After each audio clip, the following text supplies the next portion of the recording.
petit bonhomme doit se lever par la pensée.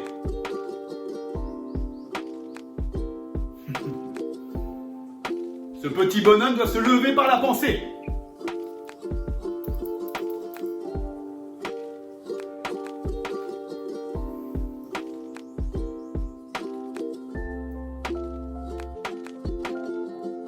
Je disais, sinon je te fouette, que ce petit bonhomme doit se lever par la pensée.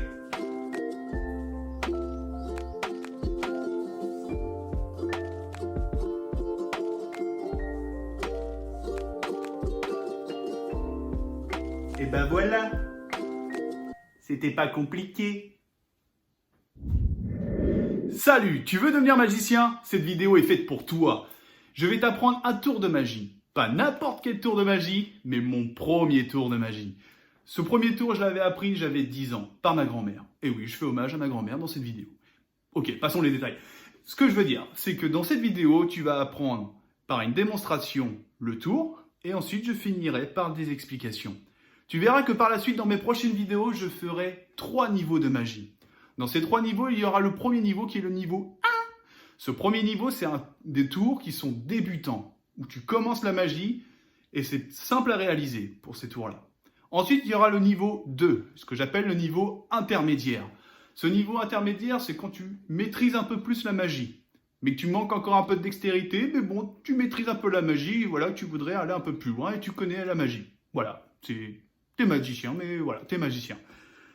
Ensuite, tu as le niveau 3. Et là, le niveau 3, tu maîtrises la magie. Tu as une dextérité dans les mains, tu connais tous les tours, tu es fort et tu as envie de devenir professionnel. Voilà, je te laisse regarder ma vidéo pour mon premier tour de magie et je te laisse commenter ce que tu en penses. Voilà, commençons la démonstration du tour. Imaginons que nous sommes au Moyen-Âge. Au Moyen-Âge, il y a un joker, qui est le gérant d'un hôtel. Ensuite, il y a une famille royale qui arrive vers l'hôtel, qui est la famille royale des Piques. Le roi, fatigué de se promener à cheval avec sa famille, arrive à l'hôtel et demande de se loger. Le gérant de l'hôtel, lui, dit « Je ne dispose que de 4 chambres ». Du coup, le gérant de l'hôtel met chacun dans une des chambres. Ensuite arrive la famille des cœurs. Pareil, le roi est fatigué, il a besoin de se loger. Il demande au gérant de l'hôtel s'il peut dormir dans son hôtel. Le gérant de l'hôtel décide de mettre les rois avec les rois, les dames avec les dames, les cœurs avec les cœurs, les valets avec les valets, et les as avec les as. La famille des trèfles arrive et demande exactement la même chose. Roi avec roi, dame avec dame, valet avec valet, as avec as. Ensuite les carreaux, de même, roi, dame, valet, as. Sauf que là, il y a une grosse zizanie qui s'installe. Dans cette zizanie, on parle de territoire. Les rois disent qu'il y en a un qui a piqué plus de territoire à un autre. Les dames se battent par rapport à la beauté de leur roi.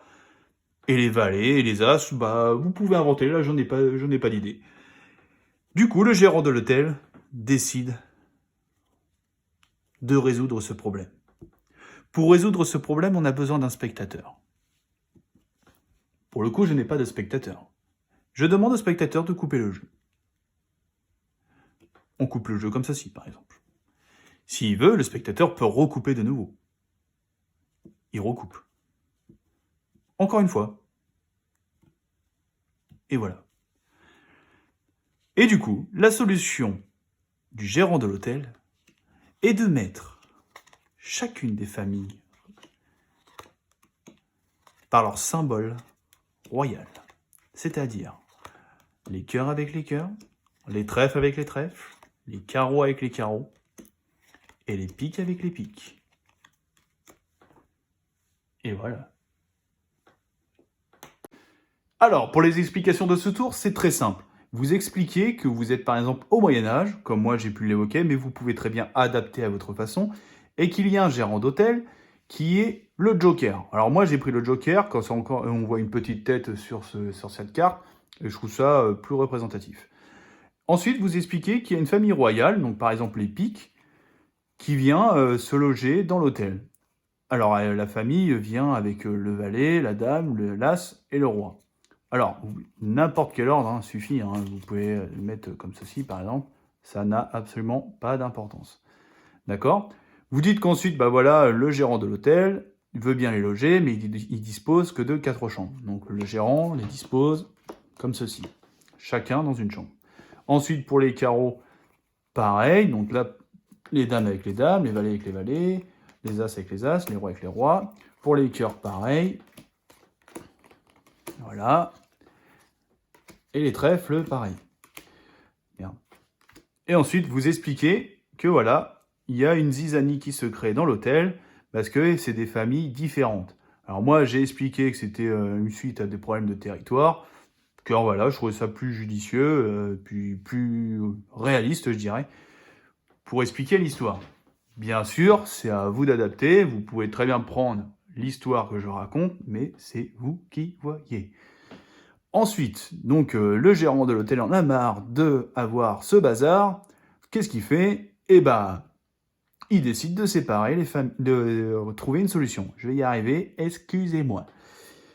Donc, pour le coup, il y a un geste à respecter, c'est de prendre paquet par paquet et non carte par carte, d'accord? Ensuite, pour le prendre paquet par paquet, vous pouvez très bien prendre dans le sens inverse des aiguilles d'une montre. Commencez par ce paquet-là, celui-ci ou celui-ci, peu importe, ça ne change rien. Ou dans le sens inverse des aiguilles d'une montre, comme je disais, et dans le sens des aiguilles d'une montre, ou complètement en alternance. C'est vous qui voyez. Voilà, donc là, on a le paquet. Ensuite, vous retournez les cartes. Ok? Là, vous demandez un spectateur. Car oui, demander un spectateur fait choisir au spectateur de maîtriser le tour de magie, ce qui donne un impact supplémentaire. Donc, vous lui demandez de couper le jeu. Donc là, moi, pour le coup, j'ai pas de spectateur. C'est moi qui vais le faire. Bien sûr, il coupe le jeu comme ceci. Alors, par contre, la subtilité, c'est ne pas couper le jeu comme ceci. D'accord? Sinon, ça met le bazar. Mais vous pouvez le demander de couper plusieurs fois. Le nombre de fois que vous coupez ne change absolument rien. Dans la vidéo, j'ai coupé 3 fois. Regardez, là, je ne sais plus combien j'en suis, mais ça fait plus que 3. Voilà. Et ensuite, automatiquement, là, vous mettez dans le sens des aiguilles inverse des aiguilles d'une montre ou dans le sens des aiguilles d'une montre, du moment que vous faites une rotation des cartes. D'accord?